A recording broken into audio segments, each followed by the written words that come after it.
ओम नमः शिवाय नमो नमः। ओम श्री शिव महापुराणाय नमो नमः।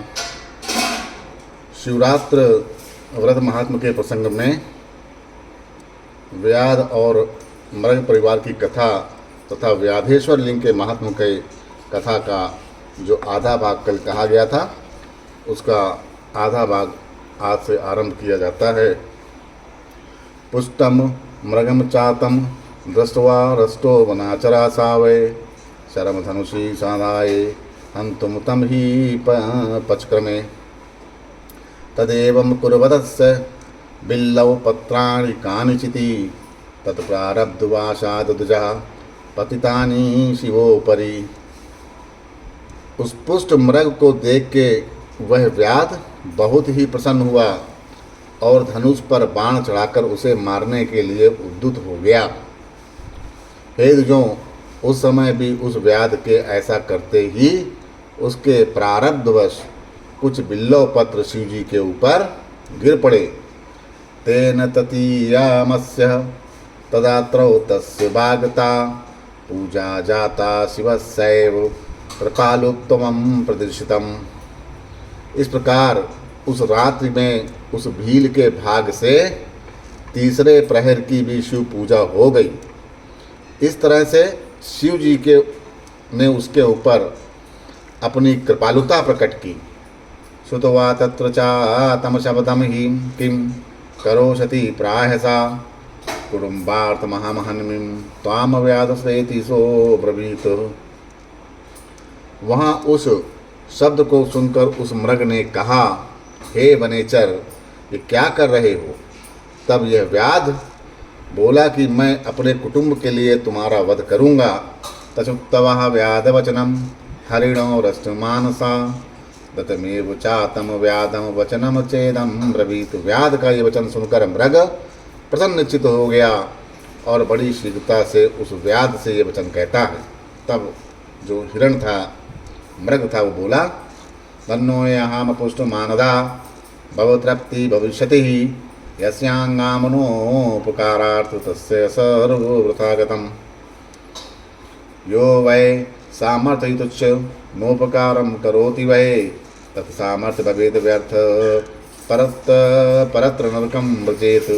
परन्तु बालकान् स्वांशश्च समर्पयं जननीं शिशुम् आश्वस्य पाथ तान् सर्वनागमेष्यामं पुनः। इत्युक्तस्तेन सा व्याधो विस्मतो तीव चेतसि ही मनाक शुद्ध मना नष्ट पापो पुंजो बचों ब्रवीत। हिरण बोला, मैं धन्य हूँ जो इतना पुष्ट हूँ जिससे तुम्हारी तृप्ति हो जाएगी। जिसका शरीर उपकार के लिए प्रयुक्त न हो उसका सब कुछ निष्फल हो जाता है। जो सामर्थ्य युक्त रहता है, उपकार नहीं करता, उसका सामर्थ्य निष्फल ही है और वह परलोक में जाने पर नरक प्राप्त करता है। किंतु मैं अपने बच्चों को उनकी माता को सौंपकर और सभी को धैर्य देकर पुनः आऊँगा। उसके ऐसा कहने पर वो व्याध अपने मन में बहुत ही विस्मित हुआ। थोड़ा शुद्ध मन वाले तथा नष्ट हुए पाप समूह वाले उस व्याध ने कहा। तब व्याध बोला, ये समागता शत्रु ते ते सर्वे त्वया कथा कथित्यवागत हात्र नायादधापि वंचिता त्वं चापि संकटे प्राप्तो व्यालीकं चागमिष्यसि मम संजीवनम चाद भविष्यति कथम मृग। जो जो यहाँ आए वे सभी तुम्हारे ही जैसे कहकर चले गए, किंतु वे वंचक अभी तक नहीं लौटे हैं। मृग, तुम भी संकट में प्राप्त होकर उसी प्रकार झूठ बोलकर चले जाओगे। आज इस प्रकार के जीवन निर्वाह, तो आज इस प्रकार में जीवन निर्वाह कैसे होगा? तब मृग बोला, शृणु व्याध प्रविच्छामि नारतं मृते मयि सत्येन सर्वब्राह्मण्यं तिष्ठत्येव चराचरं यस्य वाणी व्यालिका हि तत्पुण्यं गलितं तृणात् तथापि शृणु वै सत्यां प्रतिज्ञां मम भिल्लका। संध्यायां मैथुने घस्त्रे शिवरात्र्यां चा भोजने कूट साक्षे न्याय संगारे संध्याहीने दुजे तथा शिवहीनं मुखं यस्य नोपकर्ता क्षमोऽपि सन् पर्वणि श्रीफलस्येवो त्रोटने भक्ष्यभक्षणे असंपूज्य शिवं भस्मरहितस्त्राचभुक्चाया एतेषां पातकं मे स्यात्र गच्छेयं पुनर्यदि। हे व्याध, मैं जो कहता हूँ उसे सुनो, मैं झूठ नहीं बोलता। ये सारा चराचर ब्रह्मांड सत्य से ही प्रतिष्ठित है। जिसकी वाणी मिथ्या होती है उसका पुण्य क्षण भर में नष्ट हो जाता है। तथापि हे भील, तुम मेरी सत प्रतिज्ञा को सुनो। संध्या काल में मैथुन करने से, शिवरात्रि को भोजन करने से, झूठी गवाही देने से, धरोहर का हरण करने से, संध्या रात्रि में संध्या रहित ब्राह्मण को जिसके मुख से शिव नाम का उच्चारण नहीं होता, समर्थ होते हुए भी जो कार्य नहीं करता, शिव पर्व के दिन बेल के तोड़ने से, अभक्ष्य भक्षण से और बिना शिव पूजन किए एवं शरीर में बिना भस्म का लेप किए जो भोजन करता है, इन सभी को जो पाप लगता है वह पाप मुझे भी लगे यदि मैं पुनः लौट कर ना आऊँ तो। सूत जी कहते हैं, यदि सुत्वा वचस्तस्य गच शीघ्रं समाव्रज सा व्याधे नैव मुक्तस्तुम जलम पीतवा गतो मृगा। उसका यह वचन सुनकर व्याध ने उससे कहा, जाओ शीघ्र लौट के आना। तब वह हरिण जल पीकर चला गया।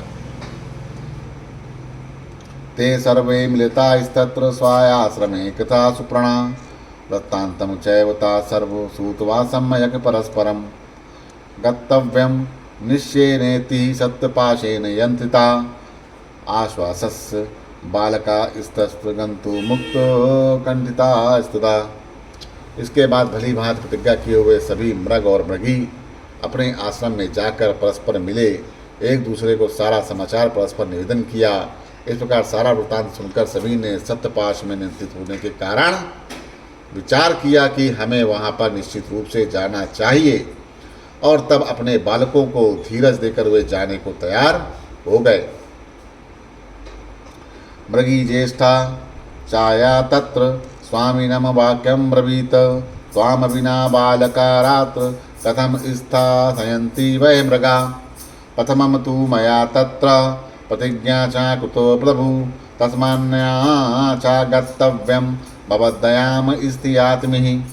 उनमें से जो हरिणी सबसे बड़ी थी उसने अपने स्वामी से कहा, हे मृग, तुम्हारे बिना ये बालक किस प्रकार यहाँ निवास करेंगे। हे प्रभु, मैं व्याध के पास जाने के लिए पहले प्रतिज्ञा कर चुकी हूँ, अतः पहले वहाँ मुझे जाना चाहिए, आप दोनों यहीं पर रहें। इति द्वादशनं श्रुत्वा कनिष्ठा वाक्यं ब्रवीतः अहं त्वा सेविका वचाद गच्छामि स्थियातां त्वया तचुत्वा चा मृगा प्राह गमत्ते तत्र वै मया भवत्तवौ तिष्ठातां चात्र मतता शिशु रक्षणम्। उसकी बात सुनकर छोटी हरिणी ने कहा कि मैं तुम्हारी सेविका हूँ, आज मैं जाती हूँ और तुम यहीं पर रहो। यह सुनकर मृग ने कहा, मैं वहाँ जा रहा हूँ, तुम दोनों यहीं पे रहो, क्योंकि माता के द्वारा ही बालकों की रक्षा होती है। तत्स्वामी वचनम श्रुत्वा मेनाते तन्न धर्मता प्रोझु प्रीत्या स्वाभर्तारम वैदव्ये जीवितम चाधिक। तब स्वामी की बात सुनकर उन्होंने उसे धर्म के अनुकूल नहीं समझा। वे बड़े प्रेम से अपने पति से कहने लगी कि विधवा बनकर जीना धिक्कार है। बालानाशस्य तांस स्तत समर्प सहवासिना गतास्ते सर्व एवाशु यात्रास्ते व्याध सत्तमा ते बाला अपि सर्वे वै विलोक्यानु समागता एतेषां चागति स्वादे हस्माकं सा भवत्वती। इसके बाद उन बालकों को धैर्य देकर तथा उन्हें पड़ोसियों को सौंपकर वे शीघ्र सभी वे वहाँ पहुँच गए जहाँ व्याध श्रेष्ठ स्थित था। तब वे सभी बच्चे भी यह सोचकर कि उनके पीछे चल पड़े कि इनकी जो गति होगी वही गति मेरी भी होगी। तान दृष्ट्वा हर्षितो व्याधो बाणम धनुष संदगे पुनश्च जलपत्राणि पतितानि शिवपरि तेन जाता चतुर्थस्य पूजायामास्य वै शुभा तस्य पापम तदा सर्व भस्मसादं भवेत् क्षणात् मृगी अमृगी मृगो शचु श्रीगं वै व्याध सत्तमम् अस्माकं सार्थकं देहु कुरु त्वं ही कृपा कुरु। उन्हें देखकर व्याध अत्यंत हर्षित हो उठा और धनुष पर बाण चढ़ाने लगा। इतने में शिवजी के ऊपर पुनः जल और बिल्वपत्र गिर पड़े, जिससे चतुर्थ प्रहार की भी उत्तम पूजा संपन्न हो गई। फिर तो क्षण भर में ही उसका सारा पाप नष्ट हो गया। उस समय दोनों मृगियों एवं मृग ने शीघ्रता से कहा, हे व्याध श्रेष्ठ, अब तुम हम लोगों पर कृपा करो और हमारे शरीर को सार्थक करो। यदि तेषां वचः श्रुत्वा व्याधो विस्मय मांगता शिव पूजा प्रभवेण ज्ञानम दुर्लभम वापमान। उसकी ये बात सुनकर भील आश्चर्यचकित हुआ। शिव जी की पूजा के प्रभाव से उसे दुर्लभ ज्ञान प्राप्त हो गया। एते धन्या मृगाश्चैव ज्ञानहीना सुसंता स्वानीयनैव शरीरेण परोपकरणे रता मनुष्यं जन्म संप्राय साधितं किं मयाधुना पराकायं च संपीड्य शारीरं पोषितं मया कुटुम्बं पोषितं नित्यं कृत्वा पापनिकेशा एवं पापानि हा कृत्वा का गति मे भविष्यति काम वा गतिं गमिष्यामि पातकं जन्मतः कृतम् इदानीं चित्तयामेवं दिग् दिक् न जीवन मम। इति ज्ञानं समापन्नो बाणं संवारयिस्तदा गम्यता च मृगश्रेष्ठा धन्याय स्थित इत चाब्रवीत। ज्ञान रहित ये मृग धन्य है, ये परम सम्मानी है जो अपने शरीर से परोपकार करने में तत्पर हैं। मैंने इस समय मनुष्य जन्म पाकर भी क्या फल प्राप्त किया। मैंने दूसरे के शरीर को पीड़ित करके अपने शरीर का पालन किया। हाय, मैंने नित्य अनेक पाप करके अपने कुटुंब का पालन पोषण किया है। इस प्रकार के पाप करने के कारण अब आगे मेरी क्या गति होगी, मैं किस गति को प्राप्त होऊंगा। हाय, मैंने तो जन्म से ही पाप किया है। मैं इस समय ऐसा सोच रहा हूँ, मेरे जीवन को धिक्कार है, धिक्कार है। इस प्रकार से ज्ञान को प्राप्त हुआ वह व्याध अपने बाण को उतारते हुए कहता है कि हे श्रेष्ठ मृगों, तुम लोग धन्य हो, अब जाओ। इति युक्ते च तदा तेन प्रसन्ना शंकरस्तदा पूजितं च स्वरूपं हि दर्शयामास समप्तम। तब उसके इस प्रकार कहने पर शंकर जी ने प्रसन्न होकर अपने लोक पूजित उत्तम स्वरूप को उसे दिखाया। संस्पृश्य कृपया शंभु स्तम व्याधम प्रतीतों ब्रवीत वरम ब्रूहि प्रसन्नो आस्मि प्रतेनानेन बिल्लका। इसके बाद कृपा पूर्वक उस व्याध को स्पर्श करके शिव जी ने प्रसन्नता पूर्वक कहा, हे भील, मैं तुम्हारे इस व्रत से प्रसन्न हूँ, अब तुम वर मांगो। व्याधो वापि विश्वरूपं चादश्वा मुक्तो भवत क्षणात् पात शिवो पादाग्रे सर्व प्राप्तमिति ब्रुवन्। व्याध भी शिव जी के स्वरूप को देखकर क्षण मात्र में मुक्त हो गया और मैंने आज सब कुछ पा लिया, ऐसा कहता हुआ शिव के चरणों के आगे गिर पड़ा। शिवोऽपि सुप्रसन्नात्मा नाम दत्त्वा गुहेति च विलोक्यतम कृपा दृष्ट्या तस्मै दिव्यान वरांदरेत। शिव जी ने प्रसन्न होकर उसे गुह ऐसा नाम देकर उसकी ओर कृपा दृष्टि से देखकर उसे दिव्य वर दिए। उसको गुह नाम से बुलाया, उसको नाम दिया गुह। शिव जी बोले, शृणु व्यादाद भोगिस्तवम भुण्डच्छव दिव्यान देपिस्ताम राजधानी समाश्रित्य श्रृंगवेरपुरे पराम। हे व्यास सुनो, इस समय तुम श्रृंगवेरपुर में अपनी श्रेष्ठ राजधानी बनाकर यथेष्ट दिव्य सुखों का उपभोग करो। अनपाया वंशवृद्धि श्यालाग्निया सुरैरपि गृहे रामस्तव्यव्याध समायासयति निश्चितम् करिष्यति त्वया मैत्रीं मदयक्त स्नेहकारका मत से वासक्त चेतस्वामं मुक्तिम याससि दुर्लभम। वहाँ अक्षय रूप से तुम्हारे वंश की वृद्धि होगी। हे व्याध, तुम देवताओं के लिए भी प्रशंसनीय रहोगे। तुम्हारे घर साक्षात श्री रामचंद्र जी निश्चित रूप से पधारेंगे।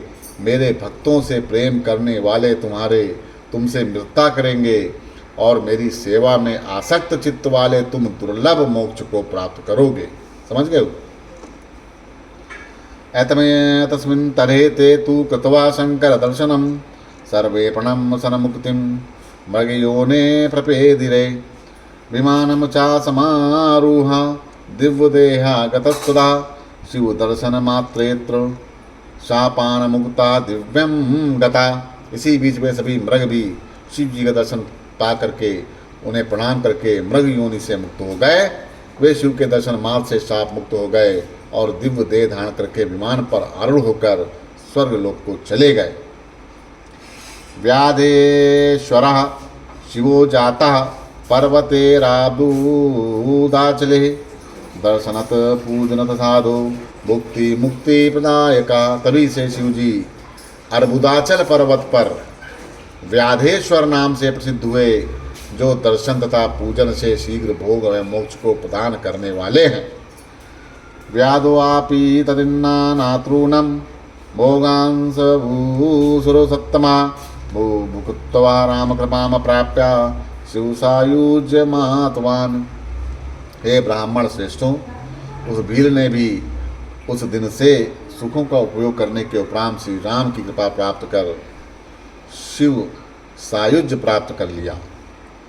अज्ञानातस्य व्रतं चैतत् कृत्वा सायुज्यमात्मान् किम पुनर्भक्ति संपन्नः यान्ति तन्मतां शुभाम्। अज्ञानवश इस व्रत को करके उस सायुज्य मुक्ति को प्राप्त किया, तो फिर यदि भक्ति भाव से युक्त मनुष्य शुभ सायुज्य मुक्ति को प्राप्त करते हैं तो इसमें आश्चर्य की क्या बात है। विचार सर्वसत्राणि धर्मास चैवोपनिषा शिवरात्रिव्रतमिदं सर्वोत्कृष्टं प्रकीर्तितं व्रतानि विविधानि यत्र तीर्थानि विविधानि च दानानि च विचित्राणि माकाच विदस्तता तपांसि विविध्यानव्य जपाशिवैवापुनिकेशः नैतेन सामतामयन्ति शिवरात्रिव्रतेन च तस्मांशुवतरं चैतत् कर्तव्यं इट मीन्स सुभी शिवरात्रिव्रतम दिव्यम मुक्ति मुक्ति प्रदम सदा। मैं समस्त शास्त्रों और अनेक धर्मों का चिंतन करके इस शिवरात्रि को सर्वोच्च कहता हूँ।